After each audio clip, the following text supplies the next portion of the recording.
Bueno, buenas tardes para todos. Como ya lo mencionó Diego, para culminar este enriquecedor evento tendremos nuestro tercer panel que se denominó Visiones para el futuro. ¿Qué es lo que se espera que suceda? ¿Qué expectativas se tienen? Esto es lo que nuestros ponentes de este panel desarrollarán. Primeramente tenemos al doctor Carlos Ramiro Gutiérrez. Él es bachiller universitario en Derecho, abogado y magíster en Ciencias Penales y tiene un magíster en Ciencias Penales. Ha participado y dictado numerosos cursos, congresos, charlas y seminarios universitarios, tanto en su país como en el exterior. Actualmente se desempeña como profesor titular de la Cátedra de Criminología de la carrera de Abogacía en la Facultad de Derecho y Ciencias Sociales de la Universidad Atlántida de Argentina. Seguido a él, entonces, intervendrá el doctor José Marinaro. Él es abogado y doctor de Ciencias Jurídicas y Sociales de la Universidad de Morón y del Museo Social Argentino. Es director del proyecto C2DER 033, radicado en la UNLAM, titulado Neurociencias en el Derecho Penal, traslación vinculante de las proposiciones emergentes de la investigación empírica de las ciencias del cerebro. Actualmente dirige también el proyecto PRIMES D047, que se denomina las neurociencias y su receptividad en el proceso penal, en el derecho penal juvenil y en la ejecución de la pena, encuadre ético de sus incidencias. También nos acompañará más adelante la doctora Silvana Fortich. Ella es docente de la Universidad Externado de Colombia, profesora de Derecho Civil, maestra en Derecho de la Universidad Patient Assas Paris II y de esta misma universidad, doctora en Derecho. Seguido a ella, entonces vendrá Moisés Robles Luna. Él es egresado no graduado de la Facultad de Derecho de la Universidad Externada de Colombia, integrante del Observatorio de Derecho Privado y Nuevas Tecnologías de esta misma universidad, vinculado a la línea de investigación de neuroderechos y nuevas tecnologías, así como a la línea de criptoactivos dentro del mismo observatorio e integrante de la línea en pregrado del Departamento de Derecho Constitucional en la Universidad Externada de Colombia. Seguido a él, tendremos como ponente a Miguel Andrade. Él es egresado de la Universidad Externado, miembro del Observatorio de Derecho Privado y Nuevas Tecnologías, vinculado a la línea de investigación de neuroderechos y nuevas tecnologías y miembro del semillero de investigación del Departamento del Derecho Informático y Nuevas Tecnologías. Y por último, ya para culminar, se presentará entonces Sara Rosero. Ella es estudiante de tercer año de Derecho, estudios adicionales en régimen disciplinario, Derecho Penal Internacional y Derecho Constitucional. Es miembro también, como ya saben, de la línea de investigación de derechos humanos y empresas, es coordinadora de Género, Derechos Humanos y además es coautora de 2 libros que están próximos a publicar. Así entonces, ya conociendo quienes nos presentarán en este momento, empezamos con el doctor Carlos Ramiro Gutiérrez. Tiene la palabra, doctor. Muchas gracias, Mariana. Quería agradecer también a Diego, a Sahara y a las autoridades de la Universidad Externado de Colombia por esta invitación y al profesor José Ángel Marinaro que la hizo posible. Bueno, quisiera comenzar con un pequeño epígrafe que funcione como síntesis de lo que hoy intentaremos conversar. Este epígrafe, esta síntesis, sostiene... Paréntesis, tiene su cámara apagada. ¿Está habilitado ¿Perdón? para prenderla, doctor? Ahí está. Tienes tu cámara apagada. ¿Estás habilitado para prenderla? Ahí está. ¿Ahora sí? Listo, perfecto. Bienvenido. Bueno, muchas gracias. Quisiera comenzar con una síntesis que dice: al futuro hay que esperarlo cada vez con menos preguntas. La verdad, hoy realizaremos un montón de esas preguntas y seguramente en el decurso de este congreso han surgido y surgirán otras tantas. En el año 2020, Naciones Unidas, con motivo de conmemorar su 75 aniversario, elaboró una agenda común basada en 12 compromisos esenciales. Recordemos el momento. El mundo estaba recién experimentando una crisis global producto de una pandemia con altísimo nivel de letalidad, desasosiego e incertidumbre. En ese marco, el primero de esos compromisos fue: no dejemos a nadie atrás. Fue claramente un mandato. el último de esos compromisos es una anticipación. Y dice estar preparados. Muy bien, en el plexo de esa declaración, Naciones Unidas fue categórica. Y dijo, lo que acordemos afectará la sostenibilidad del planeta y también beneficiará a otras generaciones por décadas. Lo que está sucediendo este día en este evento académico es un comienzo de ejecución. Se han superado los actos preparatorios. Lo que está sucediendo en el mundo, en los ámbitos privados, en los ámbitos públicos, es claramente el inicio de un sendero. En mi país, en la República Argentina, el día 26 acabamos de hacer un evento de similares características en el Congreso de la Nación Argentina, del que soy parte. Y allí también presentamos la existencia de un proyecto que estamos impulsando para la creación de la Comisión de Planeamiento del Futuro, que es un ámbito para poder debatir todos estos temas y que nos va a llegar a un esfuerzo seguramente de la academia, de las instituciones y de los parlamentos a nivel regional para poder homogeneizar nuestra legislación común. Estoy convencido que si nosotros trabajamos aunadamente, seguramente podremos hacer lo que Naciones Unidas sugería. Es decir, ayudar a que podamos tener un ordenamiento jurídico más homogéneo, a que podamos interrelacionar la ciencia y los componentes o las neurotecnologías o todas las ciencias asociadas y el desarrollo del humano en un equilibrio armónico. Y si todo esto se trabaja bien, seguramente otras generaciones serán beneficiadas por los próximos años y seguramente que serán muchos. Me gustaría empezar de lo general a lo particular y en lo general hacer una referencia a la literatura, a sus bellos giros. Allí los autores hacen muchas referencias literarias a las nubes y las hacen ornamentadas, cargadas, barrocas. Sin embargo, Mario Benedetti en su poema Vaya uno a saber, nos dice que las nubes son sencillamente nubes. Sin embargo, en las otras nubes, aquellas que viven en los cielos digitales y aquellas que accedemos a través de una clave y un clic, en ellas podemos encontrar muchos contenidos. Por ejemplo, el tránsito del Homo sapiens al denominado Homo Deus, o incluso al inhumano. Podemos analizar el crecimiento geométrico de las denominadas tecnologías exponenciales y convergentes. Podemos analizar en tiempo real un tatuaje cuántico sobre nuestra piel, debajo de nuestra dermis, con toda nuestra información personal, contable, financiera, médica, con las posibilidades de comunicación con otros seres, y llegar hasta la libertad morfológica, la libertad absoluta de diseño humano. Y en el medio encontrarnos con los sistemas de identificación biométrica global. Podemos analizar el crecimiento del potenciamiento del humano. Incluso podemos esperanzarnos o trabajar o anhelar alguna de las promesas de la llamada felicidad sintética.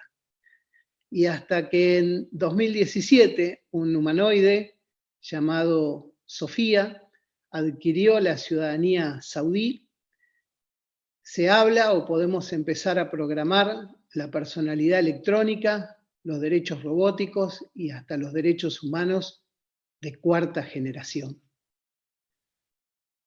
Todo esto lo podemos hacer siguiendo el mecanismo tradicional, consensuado, de audiencias públicas, de llamado a la doctrina, de convocar a la academia, de que hablen los expertos, de trabajar los parlamentos.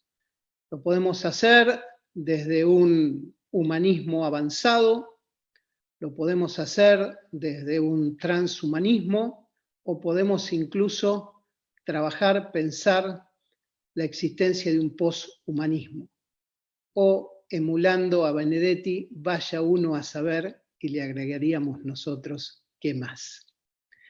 Como un hombre entrenado en el litigio jurídico, podríamos decir y podríamos teatralizar, también resumiendo un momento, este momento, y decir en this side, en este rincón, el progreso, and the another side, en el otro rincón, el derecho. Podríamos historiografiar y ver qué es lo que ha sucedido en esta contienda. Podemos también hacer un análisis prospectivo y tratar de ver qué sucederá en el futuro. Una pequeña escala muy corta sobre un instituto de la dogmática penal, la legítima defensa. En mi país requiere de 3 exigencias: la agresión ilegítima, la falta de provocación suficiente por parte del que se defiende y la necesidad racional del medio empleado para impedirla o repelerla. Pues bien, se repele lo que ya ha tenido comienzo de ejecución y se impide lo que aún no se ha iniciado, pero es inminente de que ocurra.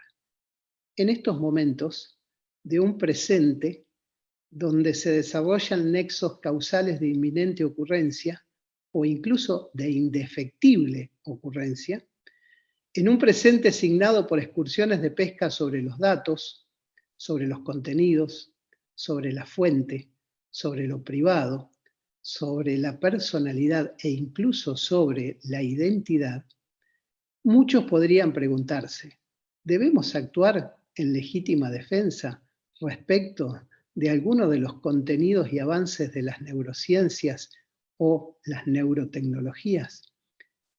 Bien, me gustaría entrar a estas cuestiones de la mano de la doctrina de Marcelo Ienca y Roberto Adorno, cuando nos alertan de la existencia de terra incógnita, tierra de incógnitas. ¿Para quién? Para el derecho. ¿Respecto de qué? De los avances de las neurociencias. Y se plantea un terreno para el mundo jurídico de incertidumbre. Pues bien, la relación-tensión entre progreso y derecho es una relación asimétrica. El progreso pone la tensión y el derecho da respuestas espasmódicas, tardías e incompletas. Veamos del pasado una de las mentes brillantes, la de Arquímedes de Siracusa, matemático, físico, astrónomo, inventor, que 200 años antes de Cristo inmortalizó una expresión: denme una palanca y moveré el mundo.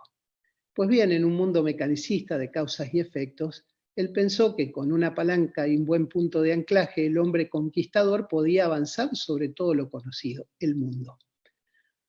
Hoy existe una conexión mucho más potente y no es mecánica, es biológica, se llama sinapsis. Entonces nosotros podríamos decir, dame una conexión y moveré el mundo. La evolución nos dio billones de esas conexiones. Por eso el hombre está en condiciones no solo de conquistar el mundo, sino de franquear los límites del conocimiento. Bien, me gustaría conversar con ustedes lo que sucede, porque siempre me llamó la atención cuando los animales se sacuden el exceso de agua que hay en su cuerpo. Esto lo hacen con un movimiento fuerte de su cuerpo, espasmódico.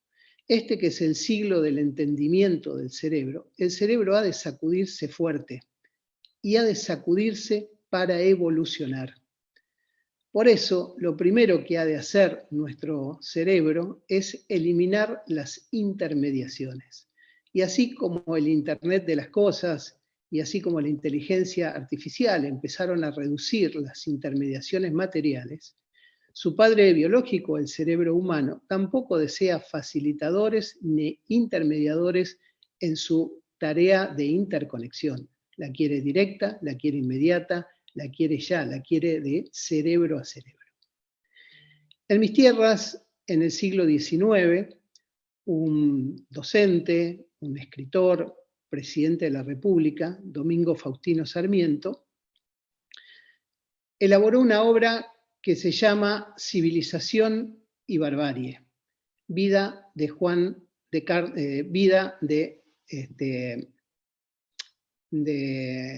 bueno, la obra Civilización es conocida por todos, Civilización y Barbarie, y es la vida de Juan Facundo Quiroga. Retengamos por un momento este binomio, el de civilización y barbarie. Mientras tanto, avancemos. En el camino de la evolución, la bipedestación no fue casual. La bipedestación fue cerebral. El hombre decidió erguir a su cerebro, lo que es más correcto, el cerebro decidió erguir al hombre. En el camino de la involución, un médico ilustrado, Michel de Guillotin, volvió el cerebro al piso en un abrir y cerrar de ojos. Con su invento, la guillotina. Es decir, en los tiempos que se acercan, las neurociencias, las neurotecnologías y sus asociadas deberán decirnos mucho, pero también mucho han de callar en este permanente oscilar entre civilización y barbarie. Respecto al conocimiento, el problema es doble, porque el conocimiento no solo hay que generarlo, sino también al conocimiento hay que almacenarlo, hay que interrelacionarlo, hay que filtrarlo, hay que administrarlo, hay que inactivarlo. Y es allí donde la inteligencia biológica y la inteligencia humana se necesitan, se relacionan y también se hibridan. Bien, para entrar al mundo de los neurorights, de los neuroderechos, lo haré de la mano de un pequeño librito de Alejandro Carrió, que se llama ¿Será justicia entre signos de preguntas?, que tiene un apasionante subtítulo, Todo lo que no enseña la Facultad de Derecho. Pues bien, muy poco de neurociencias, muy poco de neuroderecho. Podríamos preguntarnos en este raconto, ¿cuál es el buen abogado? ¿Será el que tiene el mejor buffet, el que sale en la televisión?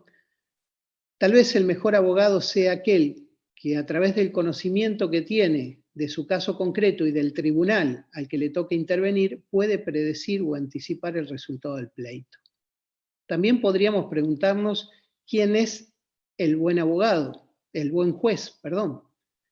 Tal vez el buen juez sea el que más constricción tiene a su trabajo, el que más se actualiza. Sin embargo, yo creo que el mejor juez es aquel que mejor comprende al hombre que tiene frente a sí. Entonces, quiero recordar aquel instante, aquel momento en que un día tomé un libro de la biblioteca de mi madre, La personalidad de Gordon Allport, y tenía un solo epígrafe, un epígrafe de un filósofo, Spinoza. Y Spinoza allí decía, me he esforzado constantemente por no ridiculizar los actos del hombre, por no enojarme, por no desdeñarlos. Es más, he procurado comprenderlos. Comprender es una de las llaves de este misterio, pero comprender no es fascinarse o encandilarse con la luz que recubre o el barniz que recubre la superficie del acto. La verdad, nosotros cuando estamos investigando un acto debemos profundizar, debemos llegar a la matriz constitutiva del acto, aun cuando nos genere inquietud el temor a encontrarnos con la herrumbre. Entonces, debemos preguntarnos, ¿cuál es el verdadero alcance del estado de inocencia en un debido proceso legal? O lo que es lo mismo, ¿tenemos derecho a que se indaguen las causas profundas, la matriz constitutiva o determinante del acto que se me imputa? Estoy convencido que en los tiempos que se acercan, las ciencias han de descubrir los botones que ponen la maquinaria en on. Y cuando eso suceda, seguramente las dogmáticas, sean civiles, sean penales, sean de derechos humanos, sean constitucionales, todas han de subir al banquillo de los escrutados. Mientras tanto, el agente fiscal, el acusador, como un fornido y constante picapedrero, es el único que puede demoler mi estado de inocencia, estableciendo que en el caso concreto que se investiga, mi libertad ha sido libre. Para ir finalizando, quiero compartir con ustedes una hipótesis que está enclavada en el Tratado de la Naturaleza Humana de David Hume de 1739. Ahí Hume dice: es evidente que las ciencias mantienen una relación más o menos estrecha con la naturaleza humana. Y por más que alguna de ellas parezca distanciarse, regresan a ella por uno u otro camino. ¿Será cierta aún esta afirmación? ¿O es necesario reflexionar con Jaime Escobar Triana en su trabajo Cuerpo Humano, Nuevas Tecnologías, cuando dice: los cambios en la especie, productos del mejoramiento genético, pueden producir una nueva raza o una nueva especie con evolución propia, poshumana, que puede superar el concepto que nosotros tenemos de ser humano? Hablando de las construcciones a imagen y semejanza, en estas horas el robotista Hiroshi Ishiguro ha creado todo un sistema robótico humanizado, la serie Gemini, que la ha construido incluso con su propio pelo, y que tiene sistemas que simulan todas las microexpresiones, motores que generan todas las microexpresiones del cuerpo humano con una realidad pasmódica. Pero lo más singular es la pregunta que se hace el robotista japonés: ¿qué es un ser humano? Con todo lo que significa esa pregunta, todo lo que está detrás en virtud de lo que estamos hablando. Por eso me gustaría traer una relación, que es la relación entre la denominada inteligencia artificial fuerte, la que tiene capacidad autorreplicante, y la datificación. Porque de esa relación va a surgir una pregunta, que es la única que yo quiero que conversemos este día, porque es la que entiendo más trascendente. En virtud de esta relación entre la inteligencia artificial con capacidad autorreplicante y el mundo de los datos, surge esta pregunta: en los tiempos que se acercan, ¿quién o qué cargará los datos? En los tiempos que se acercan, ¿quién o qué tendrá señorío sobre los datos? Miren, en estas horas existe un instituto de obsolescencia humana, y no es ficción. Tiene voluntarios, trabaja en la energía para hacer minado de criptomonedas. Entonces, podríamos preguntarnos: ¿somos arcaicos? La verdad es un término que se utiliza para describir lo muy antiguo, pero también una fase en el camino de la evolución. A la pregunta de si somos obsoletos o somos arcaicos, respondo categóricamente no. A la pregunta de si aún hemos alcanzado todas las fases de la evolución, respondo categóricamente no. En el medio, humanismo, ciencia, tecnología, cultura, más y mejor derecho. Muchas gracias. Muchas gracias por su intervención, doctor Carlos. Es muy gratificante y sin duda muy interesante escuchar todos estos cuestionamientos que seguramente no solo usted, sino todos nosotros en algún momento nos cuestionamos. Y de nuevo, muchas gracias. Continuamos entonces con el doctor José Marinaro. Doctor, tiene la palabra, estamos atentos. A ver ahí si tenemos buen sonido, imagen. Creo que estamos ahí, ¿no? ¿Bien? Correcto. Bueno, me confirman que sí. Les agradezco mucho y por supuesto también quiero agradecer a las autoridades de la Universidad Externado por, yo diría primariamente, por confiar en jóvenes como ustedes, tanto Diego, Sara, Mariana y muchos más que seguramente están detrás de todos estos proyectos porque reciben un apoyo concreto de parte de una universidad. Esto debe ser un modelo que tiene que replicarse en América Latina. Digo porque no necesariamente eso es lo que sucede. Así que lo que quiero comenzar diciendo es que todo lo que comente yo acá en esta síntesis que tendré que hacer en 20 minutos, tiene que ver con proyectos de investigación que se vienen realizando en la Universidad de La Matanza. Algunos de ellos han sido mencionados recién, y digo porque esos proyectos a su vez tienen una auditoría externa que convalida o no los informes, los avances, informes finales y demás.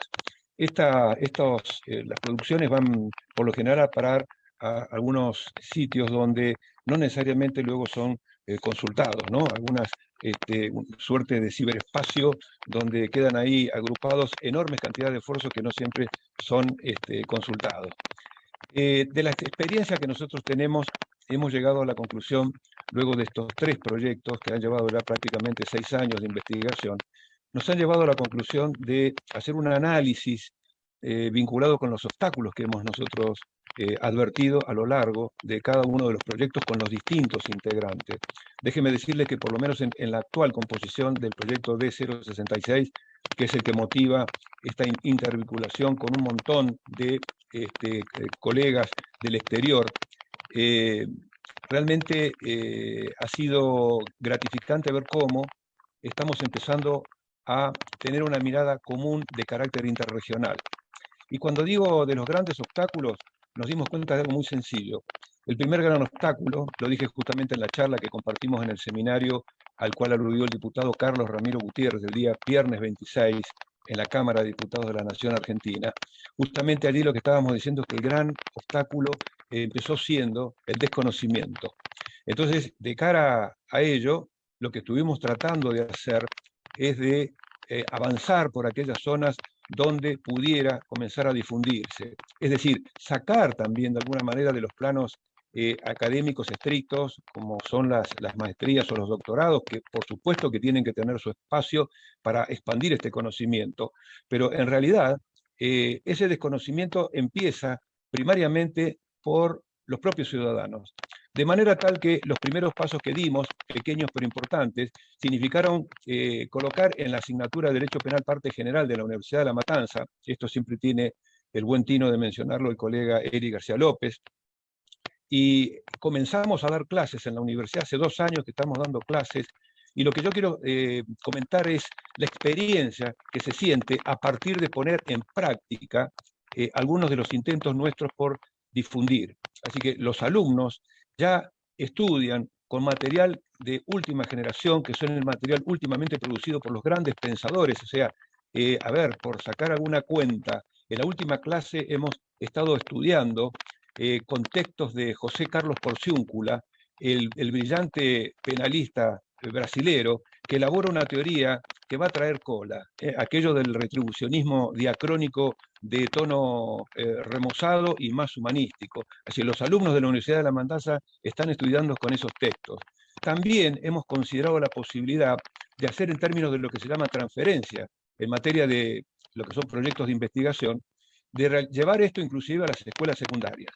En ese contexto quiero comentar brevemente que pudimos dar en la zona de las sierras cordobesas, acá en Argentina, con un personaje que tuvo bien atender justamente cuando le explicamos, allá como Ponta, magíster en pedagogía y director del Colegio Secundario Los Tabaquillos, recibió de muy buen agrado y prácticamente en una semana aquello que veníamos compartiendo con colegas de la Universidad de Vanderbilt, con colegas de MacArthur Foundation. Estados Unidos, como todos sabemos, tiene una buena cantidad de aportes en términos de aportes dinerarios, no solamente por parte del Estado, sino de entes de tipo privado.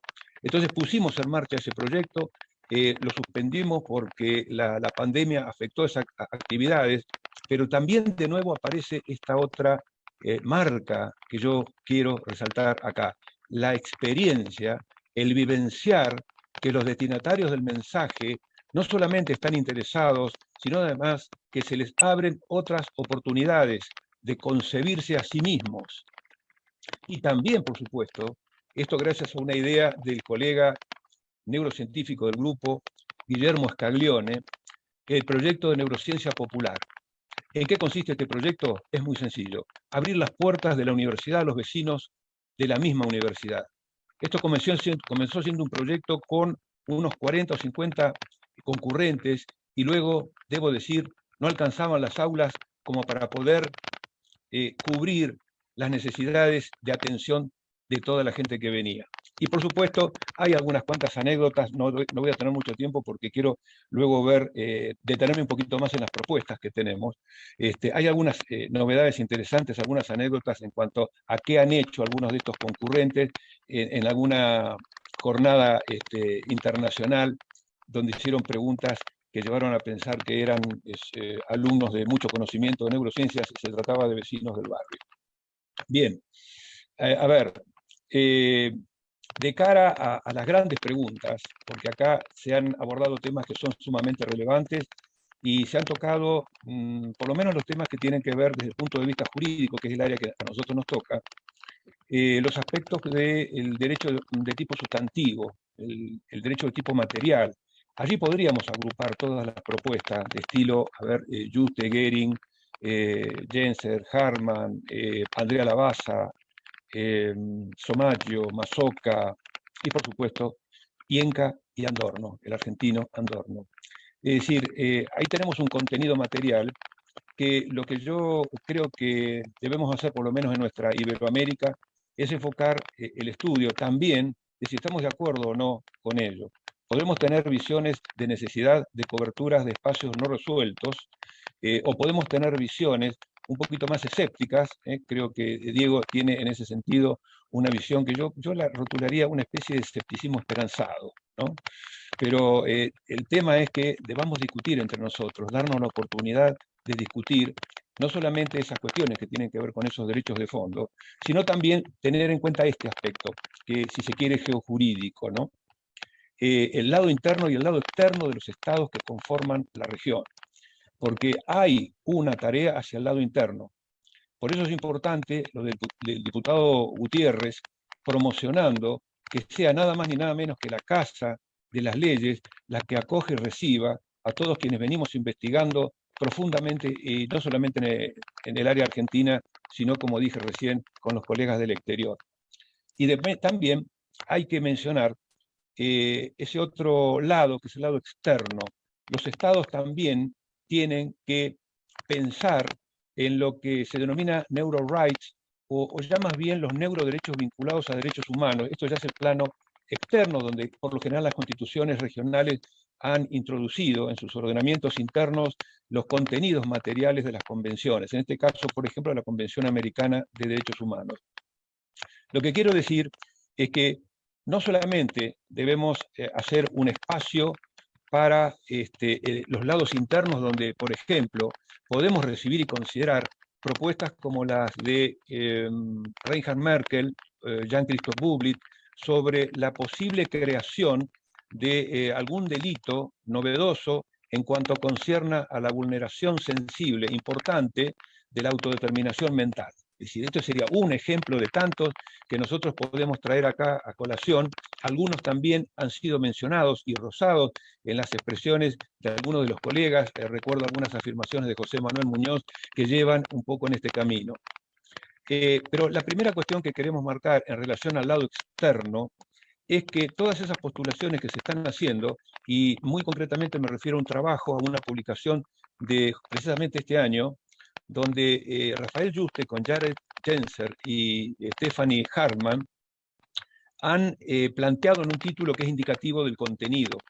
Es hora de neuro-rights, es hora de neuroderechos. Lo que están diciendo allí ellos es que estos contenidos materiales, a los cuales yo agrupé recién y que por supuesto esto ha sido abundantemente referido en estas conversaciones, deben ser llevados directamente a Naciones Unidas. En ese punto, Genser, que es un abogado especialista del derecho internacional, propone la creación de una estructura de tipo burocrática necesaria justamente para que en el ámbito de Naciones Unidas se puedan llevar este tipo de discusiones. Se entiende, se razona que lo que concierne a la Declaración Universal de Derechos Humanos del año 48 amerita, por la sola mención del año de su edición, que debe ser ajornada. Indudablemente, todos coincidiremos en este aspecto. ¿Qué es lo que tenemos para decir nosotros en nuestra región latina? Pues bien, nosotros creemos que en ese aspecto hay que dar un paso previo. El paso previo tiene que ver con que deben ser escuchados, es impostergable que se los escuche, a los organismos de derechos humanos que vienen trabajando hace muchos años la temática vinculada justamente a los derechos humanos. Cuando digo organismos regionales de derechos humanos, nos estamos refiriendo indudablemente a la Convención Americana de Derechos Humanos, su par europea y también inclusive a la Convención Africana, a la Carta Africana de Derechos Humanos y de los Pueblos. ¿Por qué digo esto? Bueno, son organismos que vienen trabajando los derechos humanos, pero además vienen produciendo toda una categoría de valoraciones que tiene que ver, entre otras cosas, con los consabidos contralores constitucionales internos de los países y constitucionales también convencional.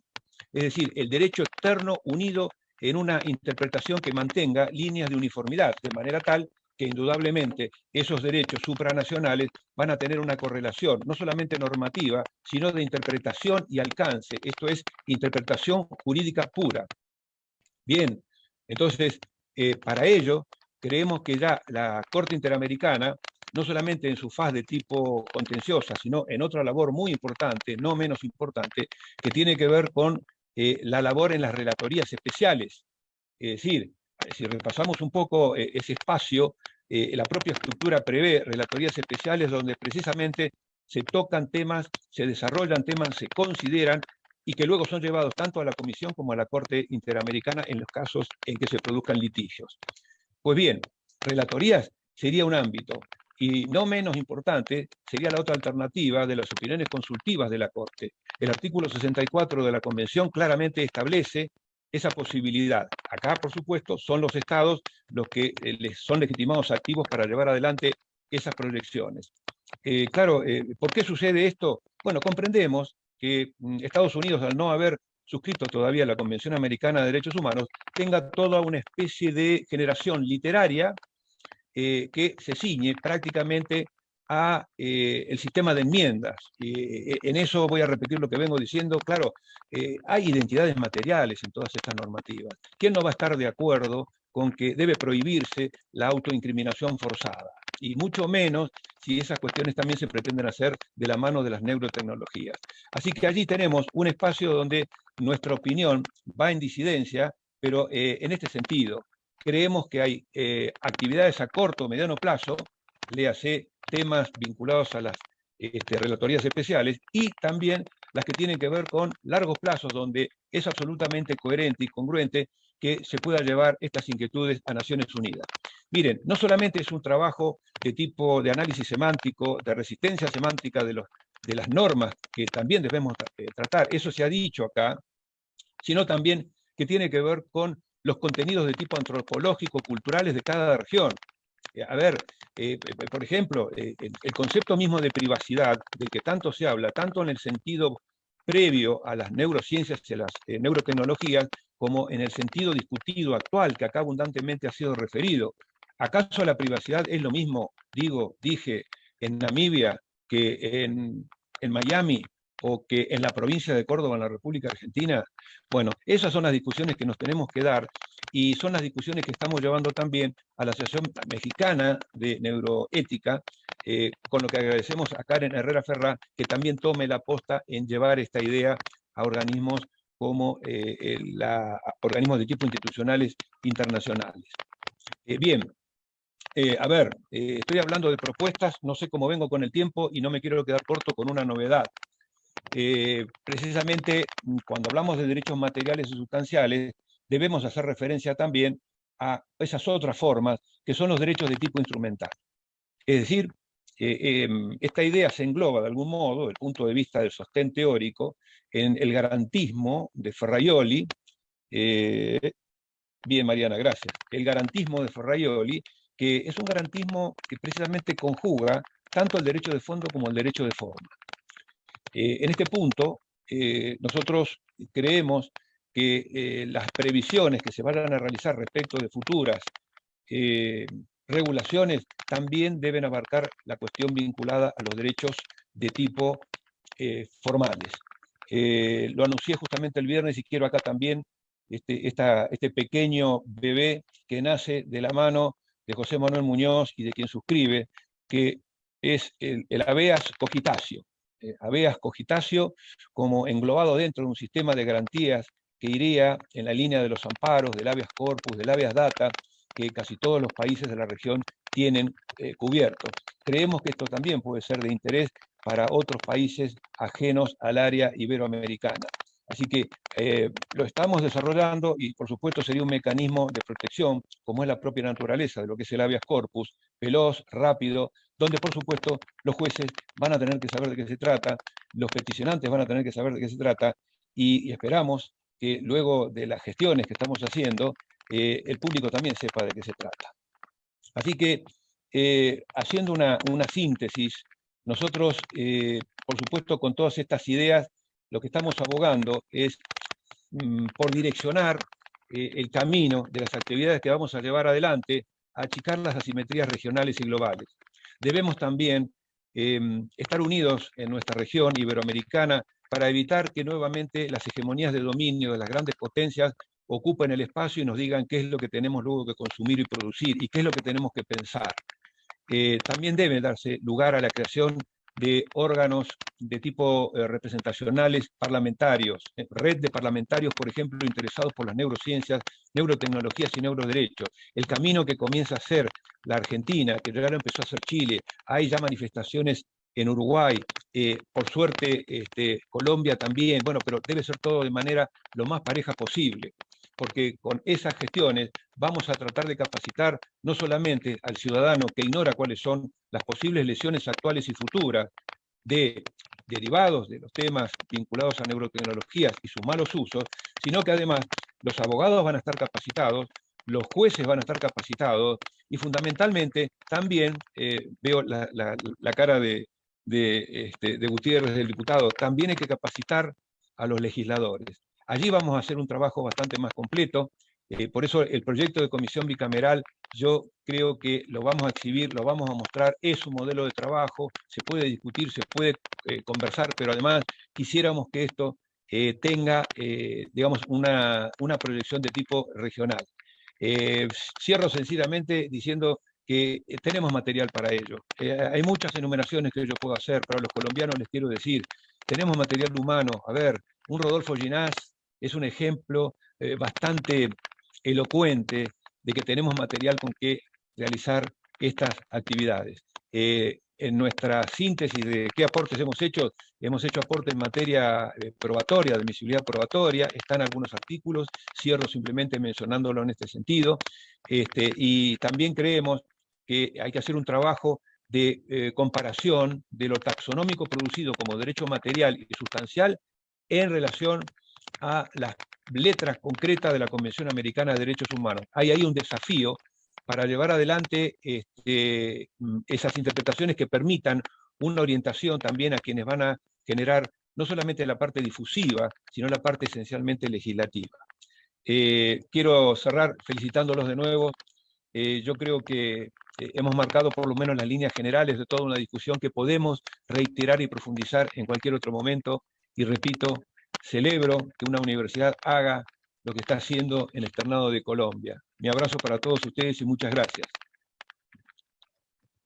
Muchas gracias a usted, doctor Marinaro. Muy interesante su intervención y sin lugar a dudas sí son muchos los retos que se avecinan con este proyecto y como lo menciona respecto a la diversidad universal para comprenderlo, pero así como usted, nosotros también esperamos que esto surja de la mejor manera y por eso generamos este tipo de espacios para poder continuar y que sea muy próspero este proyecto. Muchas gracias por su intervención nuevamente y continuamos, si ya se encuentra, la doctora Silvana Fortich. Tiene la palabra, doctora. La doctora viene con el grupo de Miguel Andrade y el estudiante Moisés Robles. Bienvenidos. Buenas tardes, buenas tardes. ¿Me permiten compartir pantalla, por favor, para una pequeña presentación? Creo que ya puedes intentar.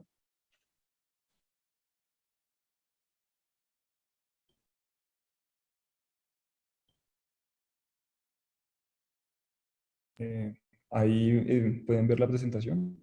Listo, la vemos correctamente. Buenas tardes.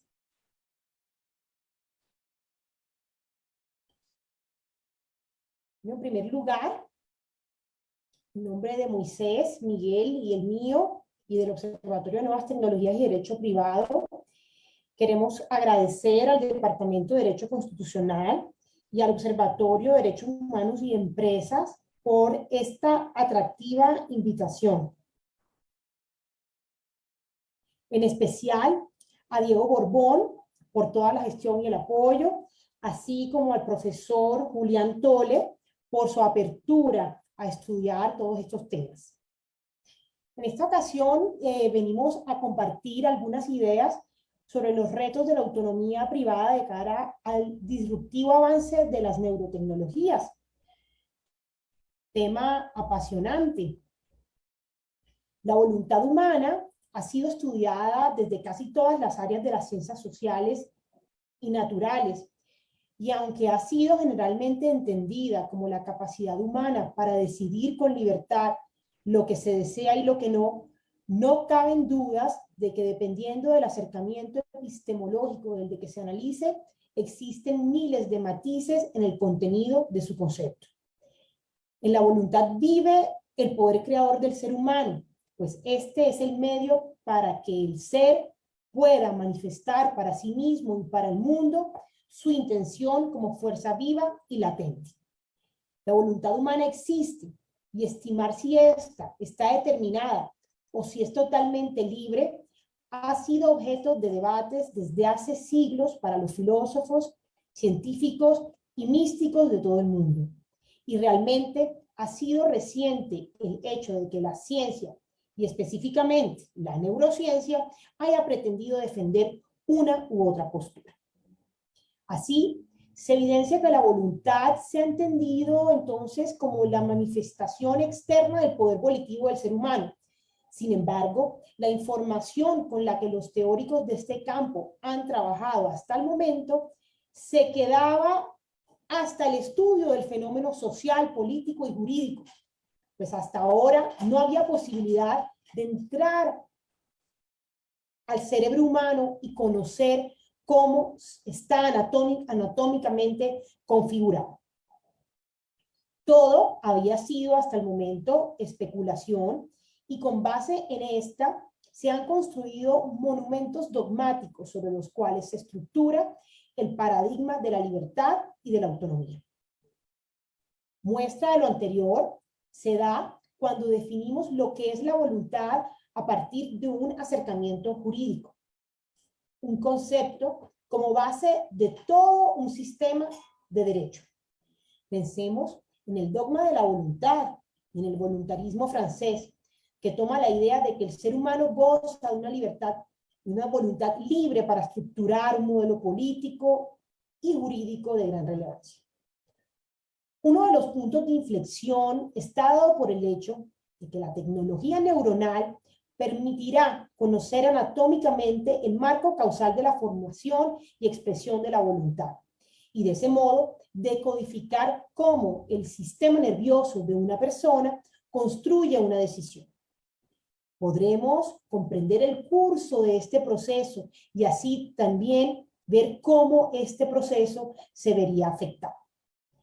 La cuestión está en que al acceder a esta nueva información sobre el cerebro en su interior, habrá un quiebre o podría haber un quiebre respecto de la forma en la que se ha concebido el contenido conceptual de la voluntad y su papel en la vida humana. Decodificar la forma en que funciona este proceso abrirá nuevas fronteras y se romperán varios límites. Desde hace más de 50 años, la neurociencia ha tenido un desarrollo exponencial y ha influido en una gran cantidad de áreas del conocimiento. Esto gracias a que con sus descubrimientos y consecuente acceso a nueva información logra poner en tela de juicio el contenido de conceptos que se tenían como ciertos en otras ciencias y disciplinas tradicionales. Asimismo, ha logrado desarrollar tecnologías para el estudio del sistema nervioso e incluso para mejoras o correcciones en su función. Estas son las llamadas neurotecnologías, que se definen como cualquier tecnología dirigida fundamentalmente al estudio del sistema nervioso o a la mejora de su función. Las neurotecnologías funcionan con el fin de proveer de herramientas eficaces tanto a la investigación como a tareas clínicas de diagnosis y tratamiento.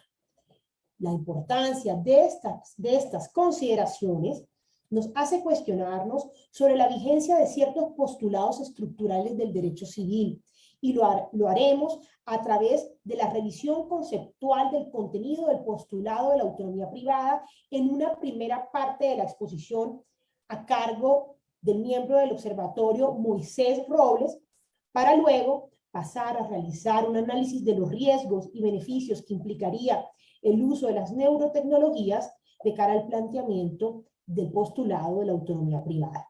Esta segunda parte estará a cargo del también miembro del Observatorio Privatec, Miguel Andrade. En consecuencia, le doy la palabra a Moisés. Muchas gracias, doctora Silvana, por la presentación. Bueno, tal como lo indica la doctora, yo procederé a hacer la exposición de cómo la autonomía privada puede ser o debe ser reevaluada con base a los nuevos descubrimientos y nuevos avances en la neurociencia y las neurotecnologías. Lo primero que debemos tener en cuenta es que en el derecho privado ha tenido la autonomía privada como un pilar esencial y estructural del derecho, ya que fija estándares necesarios para el desenvolvimiento de las personas dentro de la sociedad, así como su incorporación hacia el tráfico jurídico, es decir, les permite participar de forma activa dentro del desarrollo social. Entonces, esto se ha definido como una capacidad de autogobierno que le permite a las personas disponer y reglamentar sus intereses legítimos, tal como sería el patrimonio, su fuerza de trabajo o incluso crear una relación familiar. Esto es reconocido como estas relaciones jurídicas reconocidas se ejercen por medio de la autonomía negocial, un derivado de esta autonomía privada, es decir, por medio de una disposición y reglamentación, una disposición de intereses y una reglamentación que establece el propio ordenamiento. Asimismo, la autonomía privada, aparte de ser una posibilidad de autogobierno que se le da a las personas, funge como fuente del derecho, ya que al establecer normativas y reglamentar sus relaciones sociales, crean nuevos enunciados jurídicos que ponen en práctica a la propia ley y a su vez son aplicables a los contratantes del negocio que se esté realizando. De aquí que venga el clásico aforismo de que el contrato es una ley para las partes. No hay que dejar de lado que la autonomía privada tiene un crecimiento gracias al avance de los estados, a la formalización de estos, y en este momento funge como un instituto del Estado de Derecho, ya que permite la manifestación de las personas dentro del propio Estado y de la exigencia que le pueden hacer al propio Estado. Con esto podemos identificar que la autonomía privada, más que una categoría pequeña, es realmente un eje fundamental del funcionamiento del ordenamiento jurídico, y por ende, si en el derecho se evidencian evidencias la generación de ciencias o innovaciones que pueden poner en tela de juicio esta autonomía privada, es un deber que se pase a analizar cuáles son los cambios paradigmáticos conceptuales que pueden llegar a darse. Ahora bien, la autonomía privada tiene una forma de manifestarse, de generarse, y es lo que llamamos la voluntad.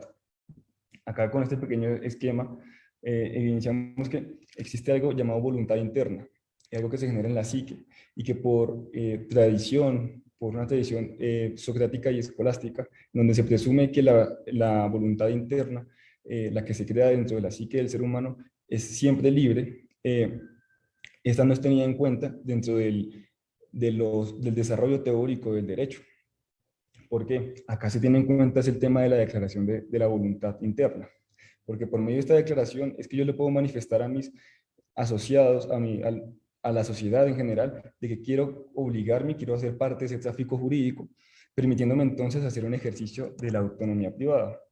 Esto ha llevado a que juristas tradicionales como Ferrando y Destroza o Carbonnier en Francia indiquen que el proceso psíquico por medio del cual se forma la voluntad es ajeno al derecho y este no tiene por qué estudiarlo. Incluso esa es la llamada presunción de idoneidad de la declaración de la voluntad.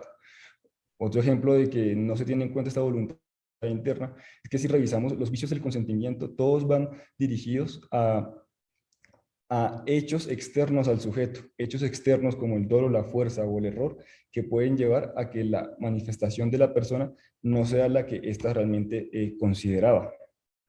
Pero entonces, ¿qué pasa con las neurotecnologías? Hemos encontrado dos categorías básicas o generales. La primera es la de las neurotecnologías directas e indirectas. Tomamos el concepto de Bublitz, donde define que las directas son aquellas que modifican de forma fisiológica al cerebro, y las indirectas son aquellas que se realizan por medio de los sentidos externos de la persona y pueden generar alteraciones psicológicas y fisiológicas. El ejemplo más, un ejemplo breve de las neurotecnologías indirectas sería la propia comunicación verbal, o una terapia psicológica, estimulaciones visuales, o algo un poco más actual y novedoso como es el neuromarketing. Y de las directas sería la estimulación cerebral profunda, algo que mi compañero Miguel va a explicar un poco más a fondo más adelante. Pero entonces, esto genera una duda, ¿no? ¿Qué pasa si el vicio se genera al momento de la formación de la voluntad, al momento de esa voluntad interna que el derecho no tiene en cuenta? Y es que la neurociencia nos ha publicado y ha establecido ciertos artículos científicos y empíricos que demuestran que esto puede suceder y que, por tanto, debería ser tenido en cuenta en el derecho. Esto realmente tampoco es digamos, un cambio, no es algo que nos haya venido hablando, porque desde hace mucho tiempo, incluso hay autores como Ángel Rendón o David Londoño, que establecen que el derecho, o que explican que el derecho no tiene en cuenta situaciones o circunstancias sociales y económicas que intervienen y pueden alterar esa voluntad interna, y que por lo general no lo toma como algo que modifique la voluntad, debido a que es algo netamente del tráfico social que recae en comportarse como un ser humano, ¿no? El hecho de dialogar, de tener una discusión con otra persona para contratar, esto puede llevar a que cambie mi percepción, mi punto de vista, y por tanto ya no quiera hacer una cosa que al inicio no quería, ¿no? Pero entonces, ¿qué nos explica la neurociencia? Tenemos dos ejemplos. En 1997, Adrian North y Harger, perdón por la pronunciación, David Hargerbrecht y Jennifer McKendrick hicieron un estudio en donde encontraron que al fijar música en una cata de vinos, por ejemplo, las personas tendían a escoger el vino cuyas canciones hacían referencia al país. Es decir, si colocaban canciones españolas, las personas tendían a comprar el vino español. O si colocaban música francesa, las personas tendían a comprar el vino francés. Ahí ellos hacen la pregunta de que, bueno, ¿compramos realmente porque somos totalmente libres, o hay cosas externas que nos llevan a tomar decisiones que tal vez no queremos? Pero bueno, un estudio, digamos, un poco más nuevo y que plantea una discusión aún mayor es el realizado por Lawrence Tancredi en el 2005. En estudia a las personas, analiza el comportamiento de los inversionistas económicos a partir de la genética del cerebro. Acá él encuentra que las reacciones del riesgo que estos inversionistas realizan depende de la respuesta de la amígdala, de tal forma que cuando la estimulación o activación de esta parte del cerebro es lo suficientemente fuerte como para vencer el funcionamiento del lóbulo frontal y el córtex singular anterior, la decisión no se tomará de una forma racional, sino que se tomará de una forma impulsiva o incluso incontrolable, llevándolos a tomar lo que denominaríamos una mala decisión económica. Él se hace la pregunta, Lawrence se hace la pregunta de, ¿sería correcto, es ético responsabilizar civilmente a estas personas por tomar una decisión que fisiológicamente no les era posible, dado que no podían actuar de la forma razonable como el derecho civil espera?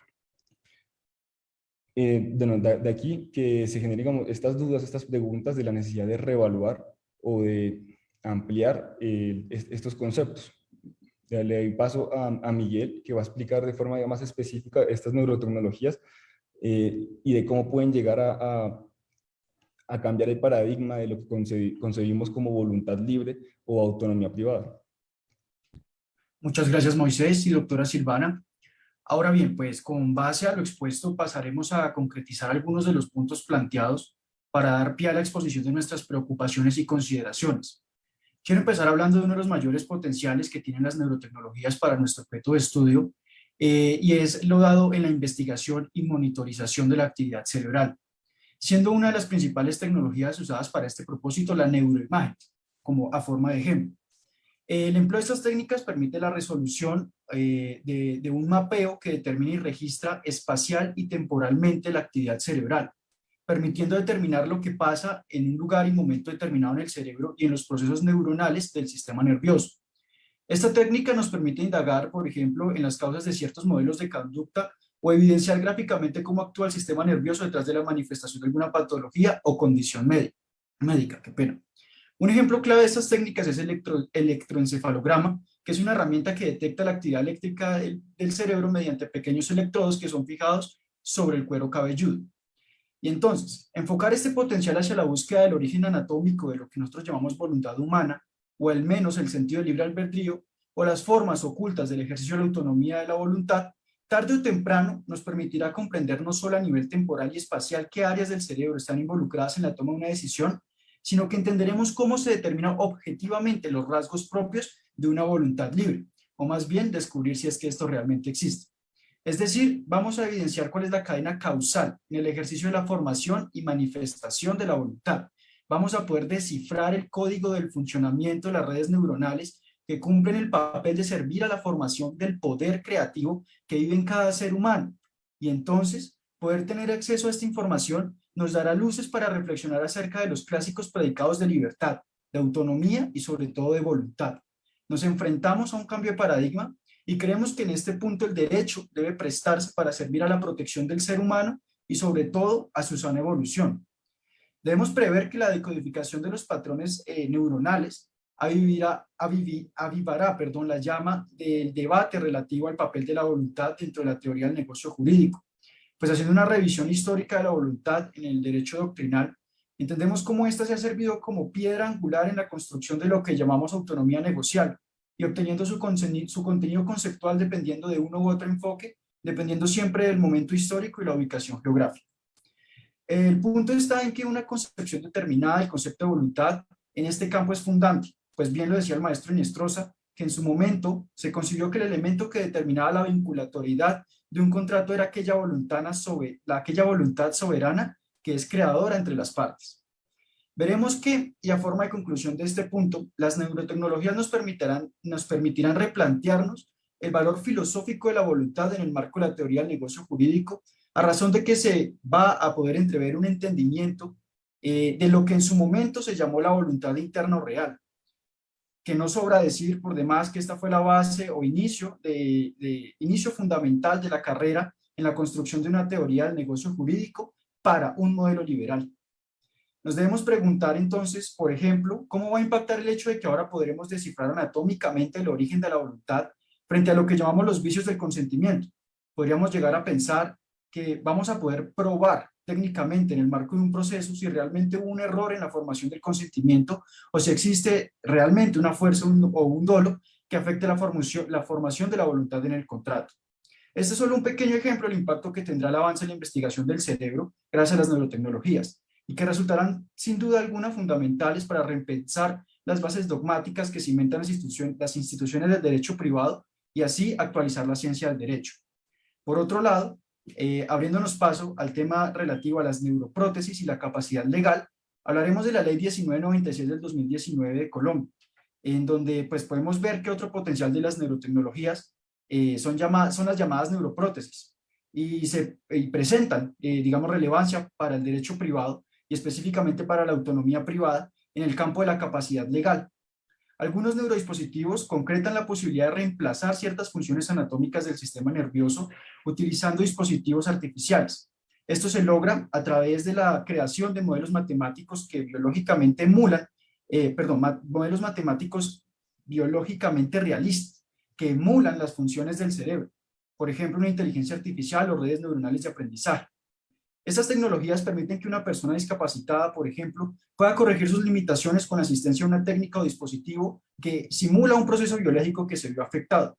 Y resulta de interés para nuestro objeto de estudio el hecho de que las personas discapacitadas, gracias a estos avances tecnológicos, podrán determinarse a sí mismas en el marco de las relaciones sociales en general.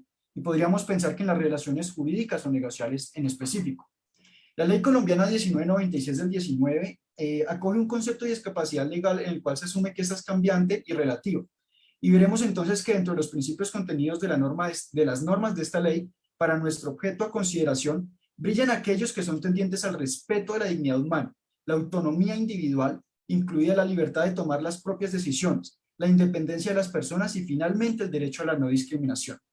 Vemos que dichos principios y derechos se encuentran por demás establecidos en la Convención sobre los Derechos de las Personas con Discapacidad, la cual fue ratificada por Colombia y con la que se busca eliminar modelos de prescindencia para convertir a la persona con discapacidad en el centro y protagonista de su proyecto de vida. Asimismo, la ley precisa que se presume la capacidad legal de todas las personas sin distinción y que en ningún caso la existencia de una discapacidad podrá ser motivo para restringir el ejercicio legal y el derecho a decidir de una persona. La ley parte de que las personas con discapacidad pueden, o más bien deberían poder tomar sus decisiones, expresar su voluntad y preferencias, y por último, obligarse y cumplir con sus obligaciones de manera autónoma, haciendo uso de apoyos si así lo requieren.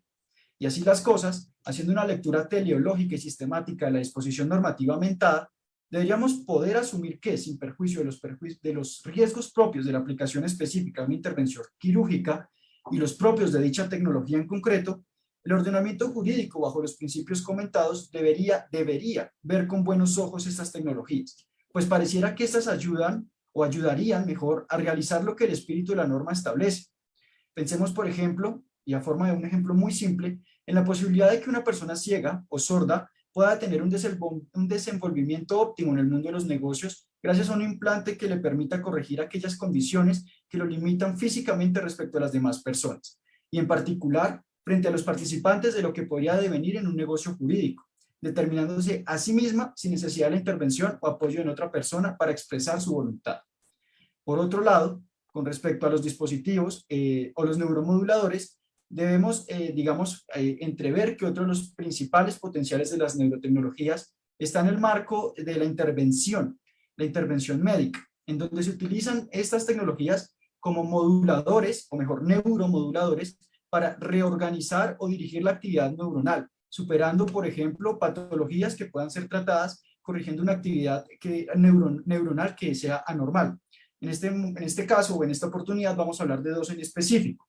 En primer lugar, de la estimulación cerebral profunda, el cual se define como un procedimiento quirúrgico que se emplea para tratar una variedad de síntomas neurológicos y psiquiátricos en pacientes cuyos síntomas no pueden ser controlados adecuadamente con medicamentos o fármacos.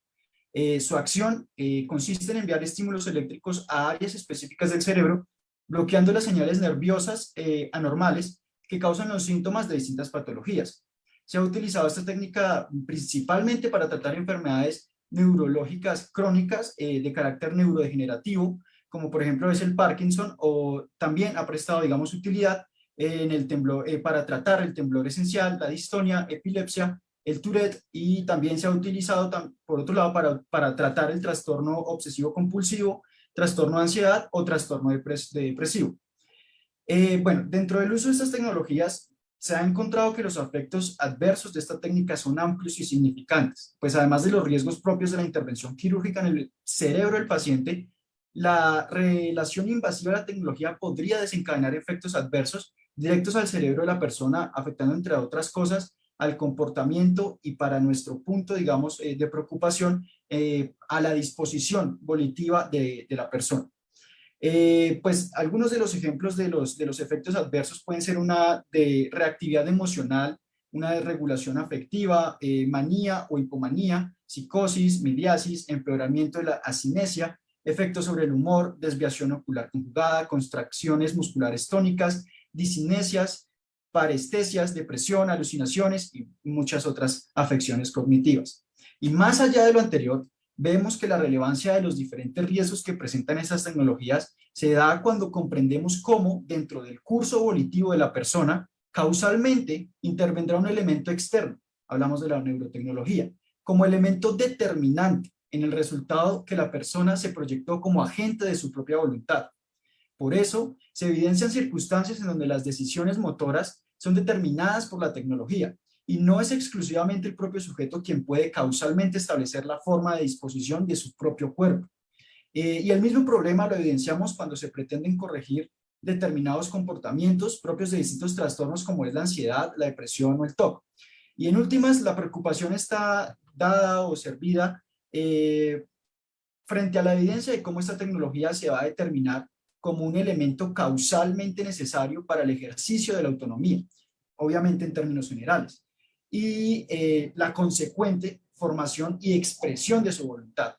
Entonces será necesario entender esta tecnología como un elemento integral en el ejercicio volitivo y por ende deberíamos considerar cuál será el verdadero papel de estas tecnologías en los vestigios del ejercicio de la autonomía del sujeto.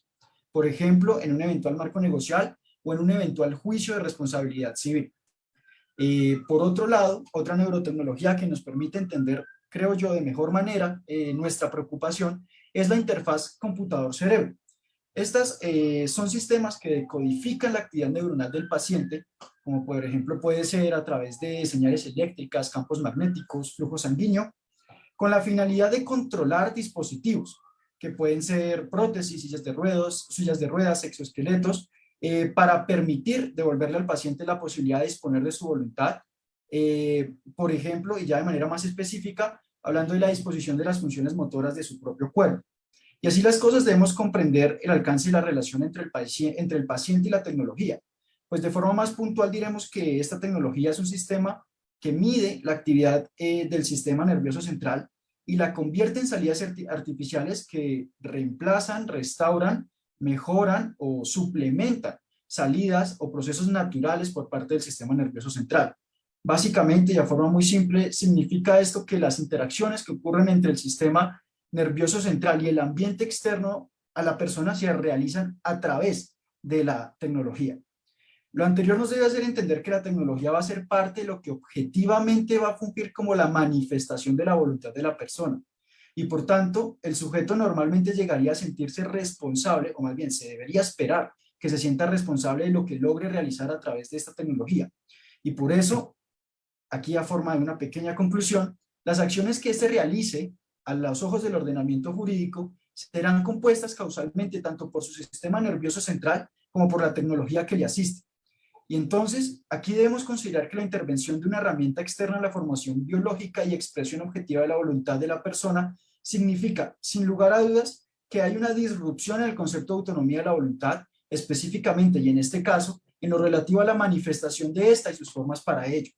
Pensemos en la implicación que tiene el hecho de que la formación causal de algunas de las decisiones volitivas de la persona y sobre todo en su manifestación ahora intervendrá como elemento determinante para el conocimiento objetivo de las demás personas, que al final es lo que el derecho mira, una tecnología que le asiste.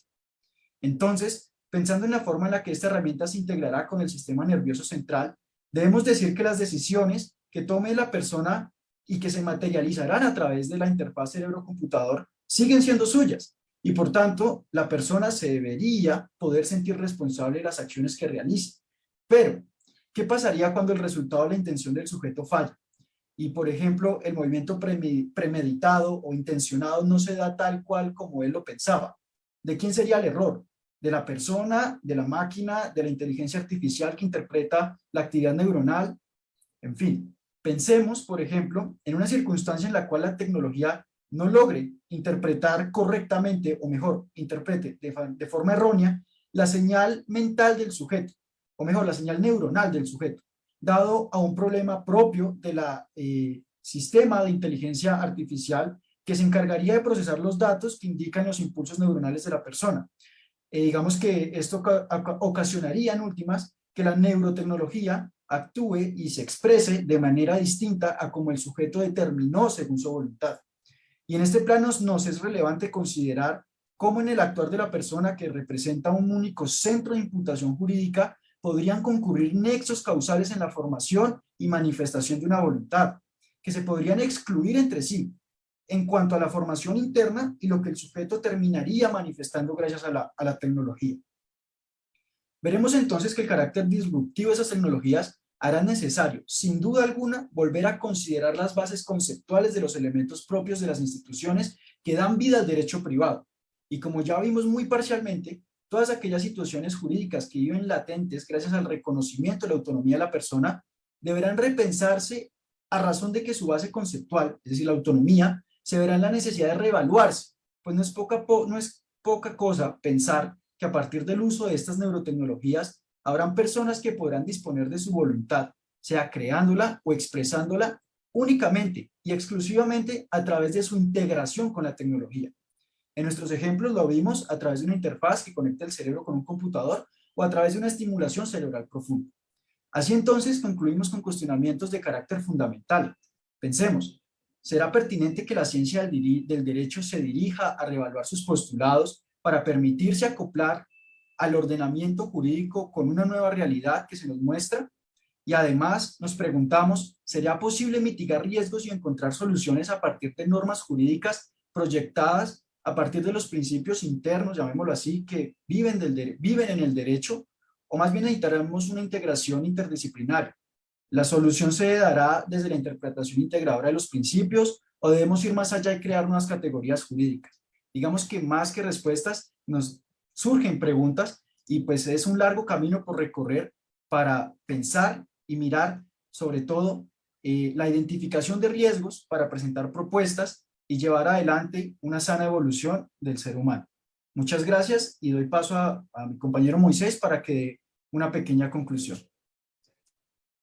Bueno, como para concluir lo que nosotros encontramos o creemos que debe practicarse es que el derecho debe ser interdisciplinar, debe aprovechar estas nuevas ciencias, estas nuevas ramas como la neurociencia y las neurotecnologías para poder fijar sus conceptos y de esta forma fijar unas normas más eficaces y más eficaces con respecto a la realidad que se presenta. De tal forma que no haya necesidad de estar reevaluando a medida que se vaya avanzando, sino que el derecho se vaya construyendo a medida que se van dando más descubrimientos y avances empíricos y científicos. Es nuestra propuesta y creemos que sería la forma más eficiente de seguir ordenando el ordenamiento jurídico como tal y que con base en eso podamos establecer unos parámetros más objetivos de evaluación y de manejo del propio ordenamiento. Muchas gracias por escuchar y con eso terminaríamos nuestra presentación.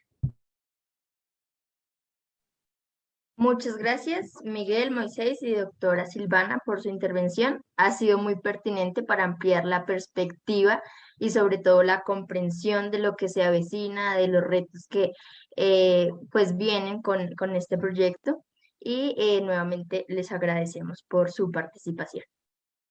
Entonces, ya para culminar con broche de oro, la última presentación la hará Sara Rosero.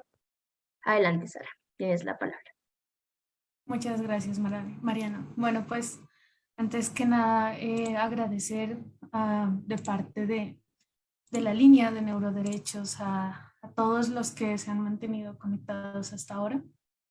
Yo hoy quiero centrar mi ponencia en un aspecto que nosotros tuvimos la oportunidad de investigar y de la cual se tratará el libro, nuestra contribución en el libro, junto con el doctor Julián Tole y la psicóloga Luisa María Huertas, que es sobre repensar los neuroderechos desde la diversidad étnica y hacia el futuro. Pues bien, para poder hablar de estos, digamos, nuevos derechos, si lo podríamos decir así, o si por el contrario tenemos que interpretarlos, los que ya están de una forma distinta. Me gustaría traer el inicio con unos conceptos que debemos entender, el cual es qué es la neuroética y por qué es importante, y posteriormente recalcar en qué son los neuroderechos en específico. Pues bien, para hablar de neuroética se debe remitir a la idea de que desde el siglo XXI las sociedades se han interesado por aquellos aspectos éticos, sociales y legales de las investigaciones en la neurociencia y las neurotecnologías. Es por ello que a raíz de ese interés han salido análisis demasiado interesantes centrados en las decisiones morales. ¿Por qué en las decisiones morales? Porque hoy en día se mira al ser humano como un ser moral. Y esto es importante porque ese ser moral del que hablamos hoy se constituye a partir de la interacción que tienen las personas con disciplinas como la biología, la psicopatología forense y el ámbito sociocultural en especial. Esto ha llegado a constituir ese espacio influyente del día de hoy en la toma de decisiones de las personas. Pero digamos que dentro de esos análisis surgieron varias incógnitas, las cuales le dieron el paso a hablar de neuroética.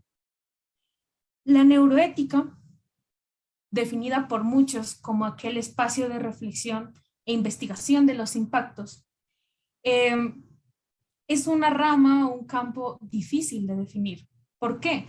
Porque la neuroética no nace de la teoría, sino que nace o es traída gracias al conjunto de conferencias que se llevan a cabo, especialmente la primera en el Reino Unido, la cual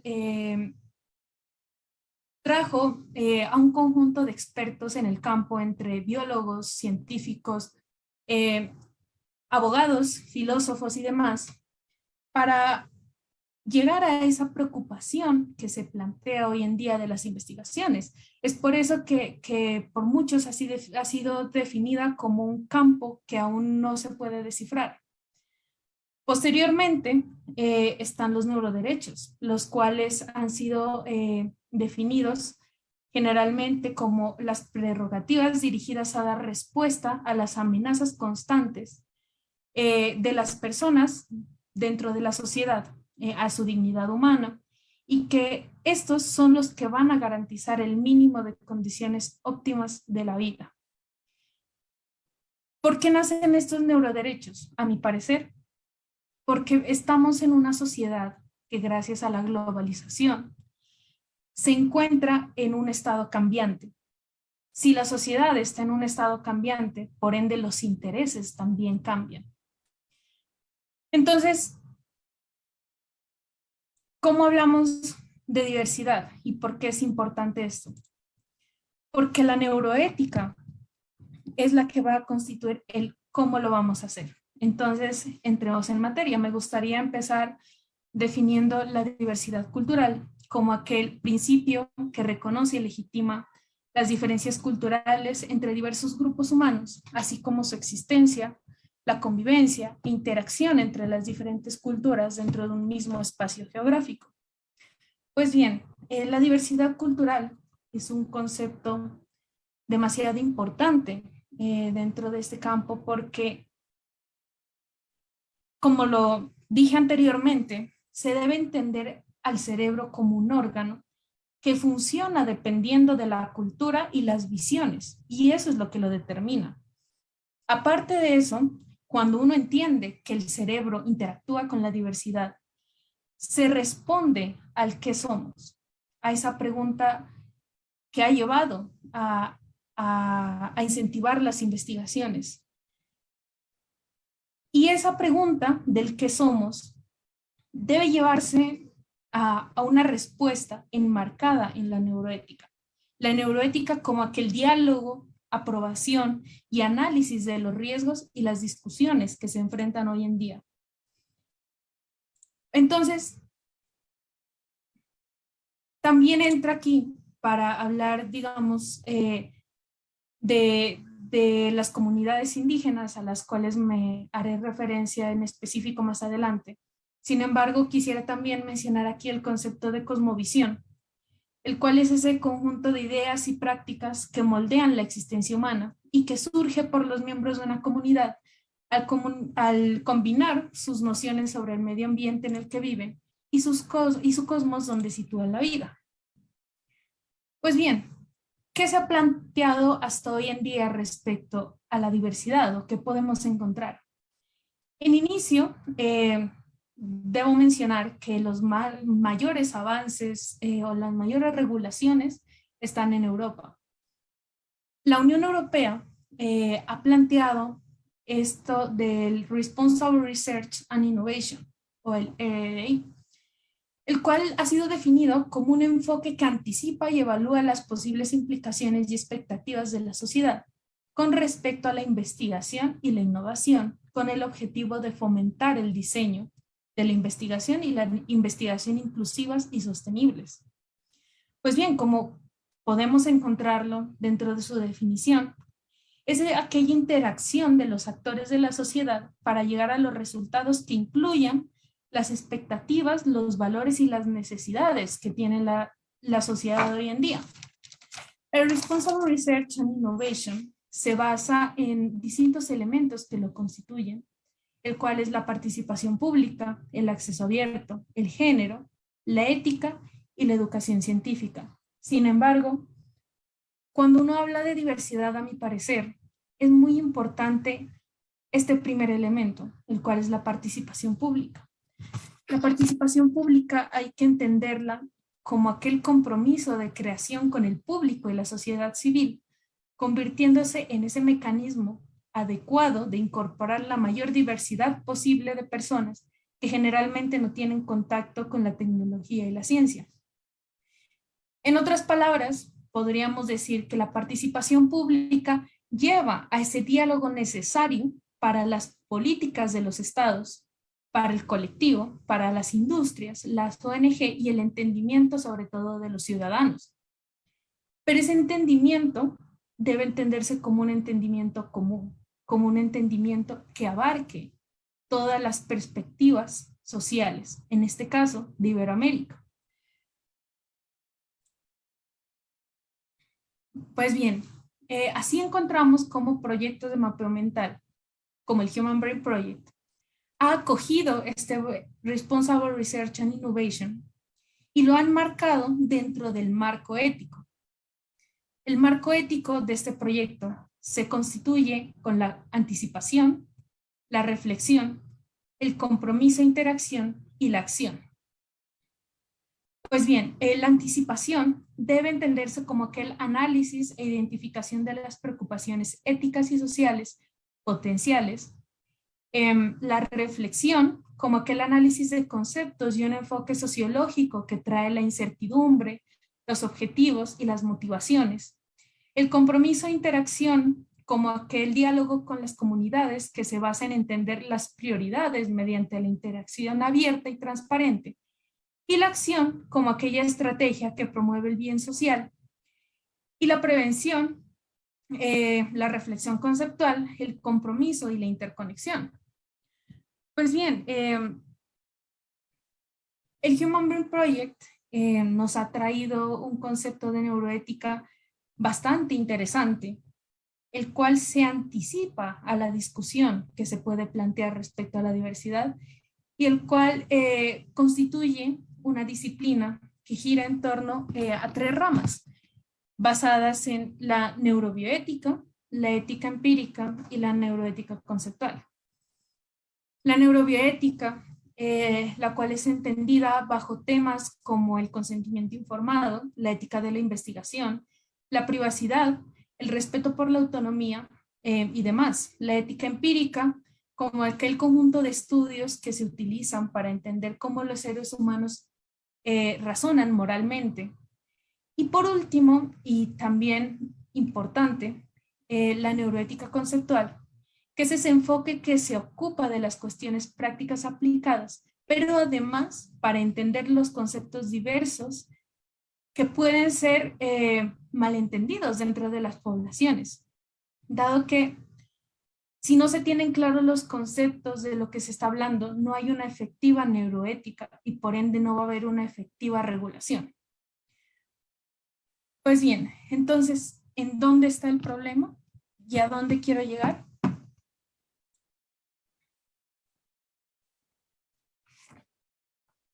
Aquí entramos a hablar de problemas éticos y me gustaría tocar 4 puntos, los cuales los pueden ver en pantalla. Debo iniciar diciendo que aspectos como la diversidad y los retos que se enfrentan hoy en día no se van a resolver y no se van a entender si no hay investigación. Pero entonces está el primer conflicto y el cual tuve la oportunidad de leerlo dentro de las preguntas que muchas personas hicieron de quién debe responder o quién está al cargo. En este caso, quién debe investigar y sobre cuáles aspectos deben centrarse. Cuando uno toca este tema, se encuentra entre un choque de 2 actores de la sociedad, el cual es el Estado y las empresas. ¿Por qué? En un inicio, por las cargas que deberían asumir cada uno. Como bien lo dijo Diego, los estados tal vez no están preparados para responder sobre estos aspectos de la neurociencia, porque todavía no pueden responder lo básico. Por otro lado, las empresas es muy probable que no asuman una carga para poder entrar a fondo a una investigación tan complicada, digámoslo así, del entendimiento de la diversidad. Entonces, ¿a qué conclusión pudimos llegar? Pudimos llegar a la conclusión de que en un triángulo que podemos imaginar, la base de esas investigaciones debe estar por parte de la academia. Y en esto recalco lo que a lo largo del Congreso se ha tocado mucho, empezando por el doctor Eric García López, el cual es la academia el principal actor que hoy en día debe preocuparse por aspectos como la neurociencia y las tecnologías. ¿Y por qué la academia? A mi parecer, porque la academia es ese actor imparcial que tenemos. ¿Por qué imparcial? Como lo decía al inicio, por los intereses. Porque tal vez la academia, el único interés que tenga es llevar el conocimiento y a la vez de llevar el conocimiento, traer los resultados necesarios para poder regular y para poder aplicar los procedimientos. Sin embargo, cuando uno habla de la academia, se ha visto que hoy en día eso no es del todo cierto. ¿Por qué? Tuve la oportunidad en otra de las conferencias por parte de la línea con la doctora María Isabel Cornejo, y ella nos hacía ver cómo en Chile, cuando se regularon los neuroderechos y cuando hubo las reformas, la academia se preocupó por investigar. Entonces, llegamos a esa disyuntiva de, al fin y al cabo, ¿quién va a impulsar a quién a investigar?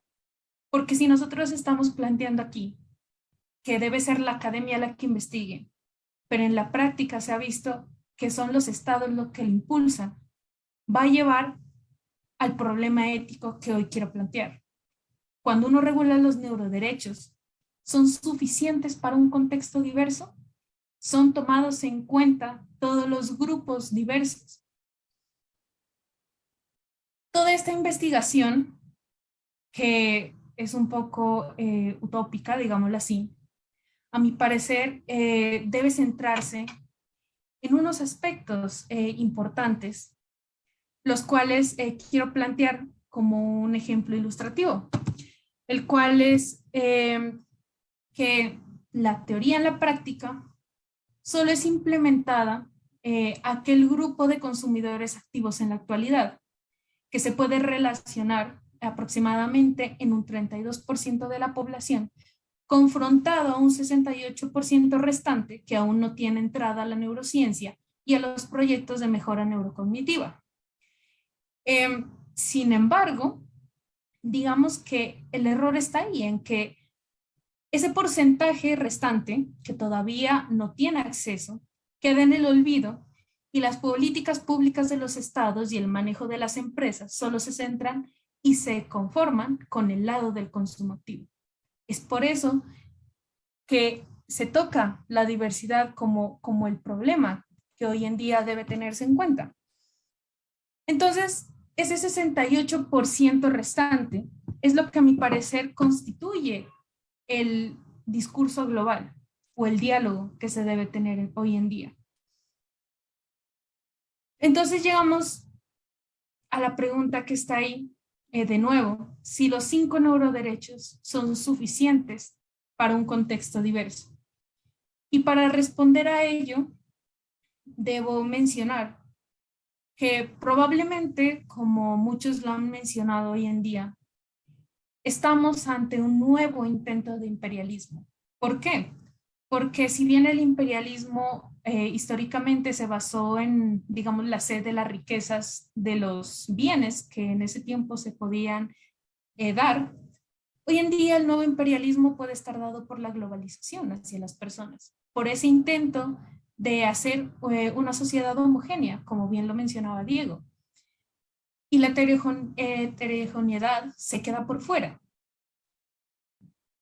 Para llegar a esa globalización, digámoslo así, estoy de acuerdo con muchos de que es necesaria, de que estos avances neurotecnológicos son necesarios para despejar las dudas que tenemos dentro, pues respecto a nuestro cerebro. Pero hay que entender, a mi parecer, que las cosmovisiones no deben ser tomadas como algo homogéneo. Y de ahí parte mi crítica. ¿Por qué? Porque actualmente, y me voy a enfocar en un ejemplo que son los pueblos indígenas, porque pues hablar de diversidad da para mucho, pero cuando uno habla de pueblos indígenas y gracias a la investigación que pudimos hacer en el campo, nos damos cuenta que hoy en día hacen ver la cosmovisión como un concepto homogéneo. ¿Por qué? Porque todos los derechos que han sido planteados, que han sido constituidos, y me quiero referir al caso de Colombia, tenemos una constitución que se define a sí misma como pluriétnica y multicultural.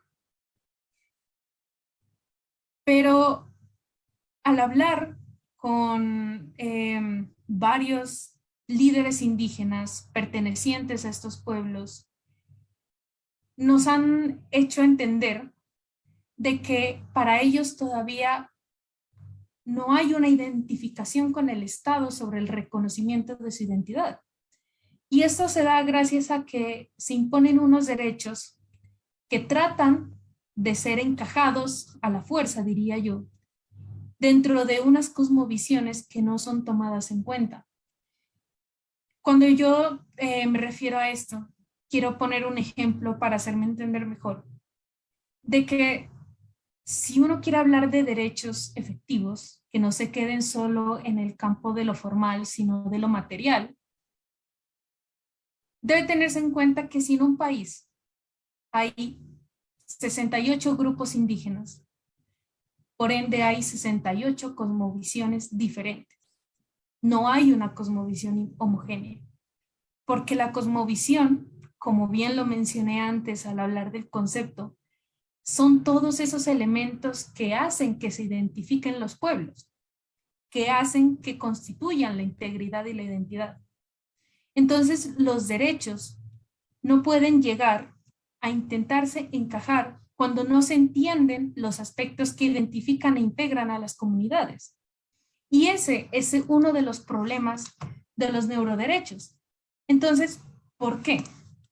En principio diría yo que si no queremos cometer el mismo error al que se ha llegado, se debe admitir que se debe tener en cuenta un entendimiento correcto de los conceptos que constituyen los neuroderechos. Dentro de los neuroderechos, como ya lo hemos visto a lo largo, se habla del neuroderecho a la identidad personal, neuroderecho al libre albedrío, y todos aquellos que, pues de los 5 que constituyen hoy en día la neurorights.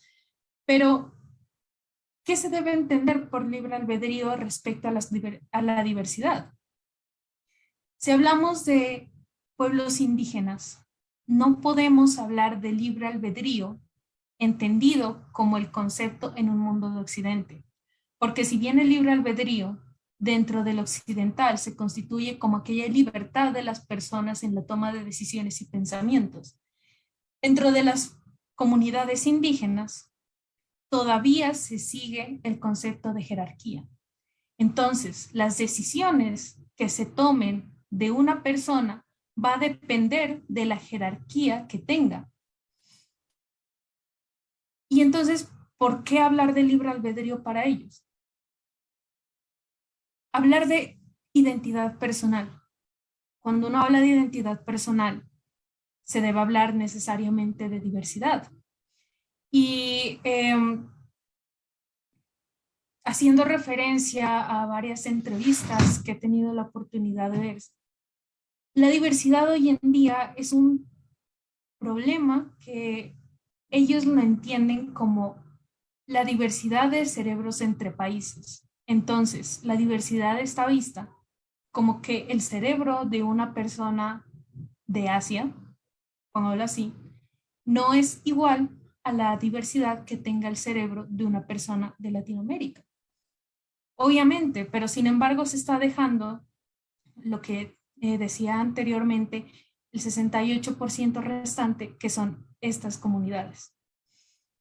Entonces, empezando por ahí, podemos empezar diciendo que los neuroderechos están quedando insuficientes.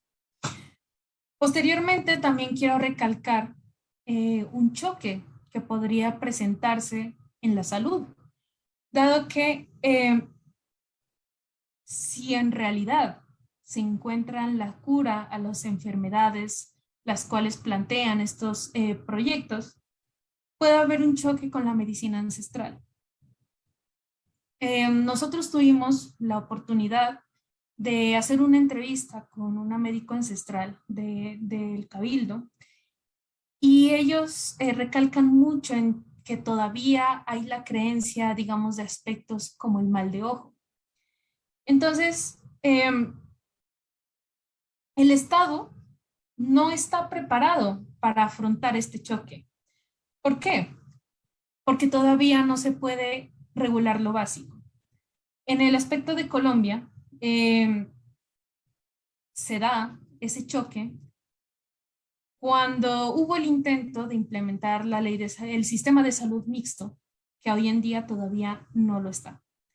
Entonces, yo me pregunto, si todavía no se puede regular la salud básica, ¿cómo vamos a enfrentarnos a regular la neurociencia con ellos? Entonces llegamos a la pregunta de cuál es la solución. Y algo de lo que se ha tocado mucho en todas las entradas ha sido el diálogo, hablar del diálogo. Y uno el diálogo lo encuentra en aquello que yo mencionaba, que ya tenemos, que es la participación pública, el diálogo enmarcado dentro de la neuroética conceptual. Pero cuando uno habla de diálogo, va más allá. ¿Por qué?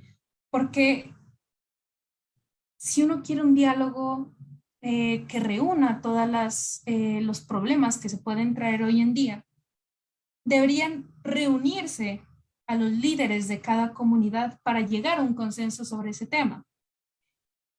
¿Por qué? Porque o si no, y vuelvo al caso de Colombia, si no lo hacemos, estaríamos pasando por encima de lo que se reconoce hoy la Constitución como pluriétnica. Y es por ello que es un aspecto problemático decir que el diálogo es la solución. Y vuelvo y llego al mismo punto, que es la investigación. Debemos investigar. Y es por eso que la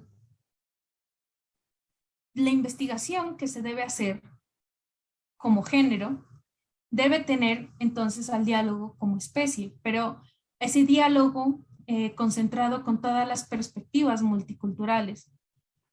Y digamos que aterrizarlo en el contexto de Colombia. En este caso, en el contexto de cada país que puede llegar a plantearse la regulación sobre los neuroderechos.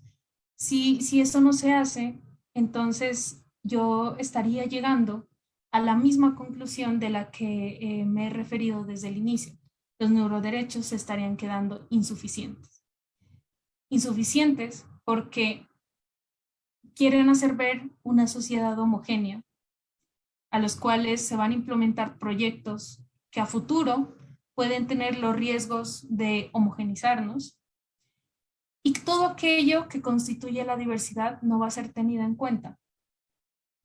Entonces, esa es mi conclusión del día de hoy. Yo quiero hacer ver cuál es ese problema que se plantea hoy en día sobre la diversidad. ¿Quién debe investigar? ¿Por qué y en qué se debe centrar? Y es algo bastante, digamos que, controversial. He tenido la oportunidad de debatir mucho sobre este tema y es algo que obviamente se debe, digamos que, profundizar más. Sin embargo, eso quería traer el día de hoy y bueno, Mariano, muchas gracias por el panel.